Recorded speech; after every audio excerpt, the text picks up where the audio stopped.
Hi, I'm Dan Slentz from Real Tunes, the radio show all about the movies, and welcome to the series Lost in Time, where we analyze some of the most overlooked and underappreciated movies of all time. Don't forget to subscribe, share, and leave a like here in Film Domain if you're a movie fan and like what we do here. In Lost in Time, we'll take a look at some of the movies which should have gotten a lot more credit for features like plot and acting, quality concept, narration, and many more of the features that sometimes go overlooked individually. In this episode, we're going to look into the 2006 animated film Everyone's Hero. Although this movie is still a favorite to almost everyone who watched it, it really never got much popularity and was overshadowed by other animated movies of the time. Today, we're going to look at some of the key features of this film that make this movie a really good film, a good quality product. The movie's set in 1932 New York during the Great Depression. The story's about a 10-year-old baseball fan, Yankee Irving, who's seen as an untalented baseball player by his peers because he always goes for the swing that he could never really hit. The story is set in regards to the 1932 World Series. His father, Stanley, who works as a custodian in Yankee Stadium, takes him one night to take a look at Babe Ruth's lucky bat, only to find out the next morning that it has gone missing. Babe's lucky bat was stolen by Lefty,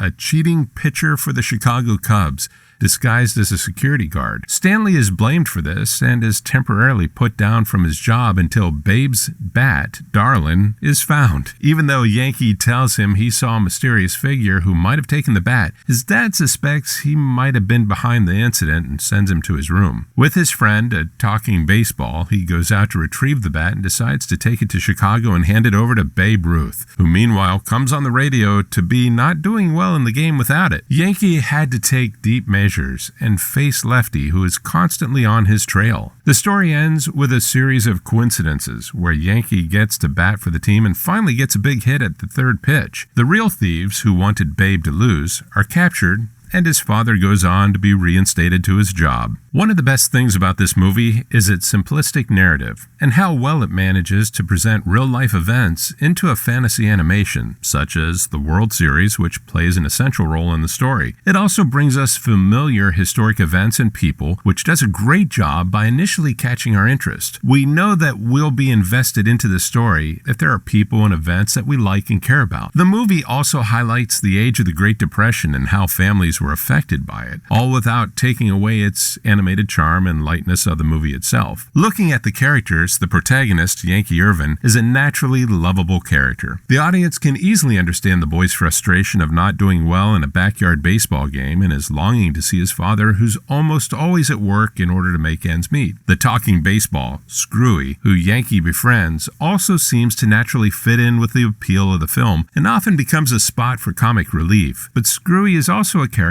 with a story of lost hope and dreams. We, as the audience, also feel really elated when Screwy achieves his dream when he's played on the pitch in front of thousands of baseball fans. Babe Ruth, goes without saying, will always remain a favorite to any American audience. It also looks into the dynamics of family and the distance they're willing to go in order to make things better for each other. The story captures the world of a young boy, along with the notion of chasing one's passion and doing what's right. It has a captivating narrative and places Yankee in a world full of decisions that he has to make. The duality of the heart and mind is also highlighted in this film, where Yankee fears to take the swing, or when he decided to travel to Chicago instead of New York, as the fate of the World Series depended on Babe having his lucky baseball bat. It also shows how often the greats go with the rhythm of their hearts. This is seen when Yankee thinks he can't hit, as everyone has told him, but is surprised when Babe Ruth himself tells him to take the swing. When it comes to animation,